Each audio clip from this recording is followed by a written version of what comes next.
Good evening. I've had a haircut, as you can probably tell, but that doesn't matter. Tonight I am out looking for a dead fallen tree on the shoreline, hoping to get some sunset and nighttime long exposures of it with a bit of luck.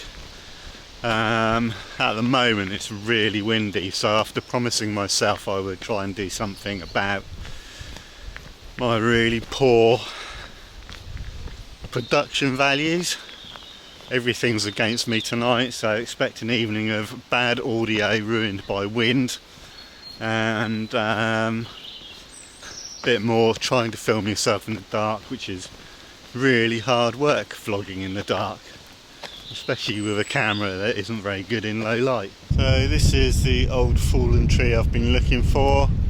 I was hoping to catch it with sunset behind it and sea up to kind of here, but I think sunset's going to happen before the tide gets to us, but I'll set up and see what we can do.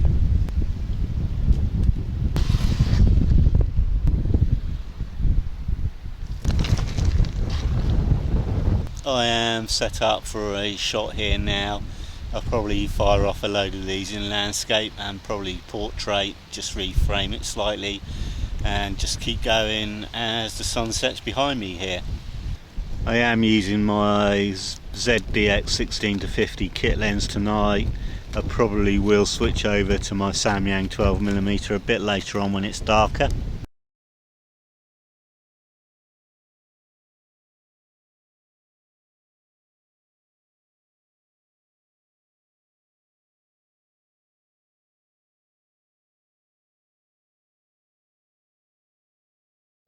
One of the things that I get confused about is whether the Nikon Z50 is weather sealed or not. So some some websites, shops, online places you see say that it is. Nikon say that it isn't.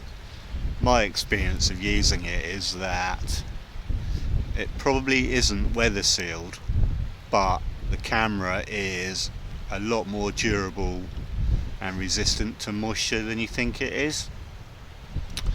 Obviously there is absolutely no sign of weather sealing around the battery and SD card door, and be wary of moisture getting through the hot shoe, but I absolutely abuse this camera and put it into all sorts of places, as you'll probably see tonight, where it comes into contact with fresh water, seawater, all sorts of things. I know that the ZDX kit lenses, the 16-50 and the 50-250, are in no way weather sealed at all. So you're probably taking a risk using them, but with a prime lens, especially some of the older F-mount ones, they are weather sealed, so you can probably abuse them a little bit more. But I wouldn't use this in an absolute downpour, but again, I'm not afraid to use it in a drizzle. I'm not afraid to get water splashes on it.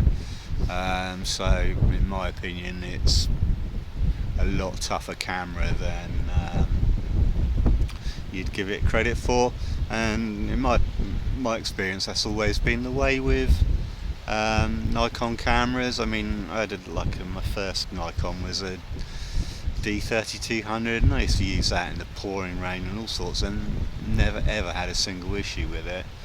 But one thing I do is make sure that I gently dab off any moisture with a cloth after I've used it. If I've been out in damp or wet conditions, the first thing I do when I get home is take the camera out of its bag and leave it somewhere where air can circulate on it and dry it off, because it might sweat in its bag if you leave that sealed up. Just take sensible precautions with it and you probably wouldn't have any issue with it at all. Right, I have just put on my Samyang 12mm f2 to get some different shots. So let's see if we can find some good compositions with that.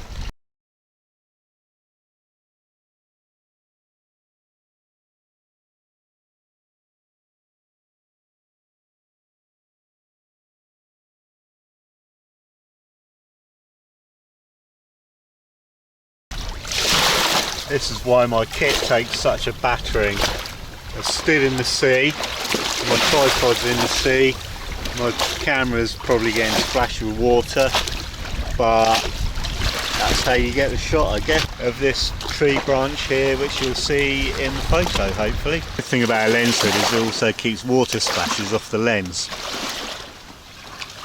Not its intended use, but it does work. It splashes on the tripod there, fairly high up.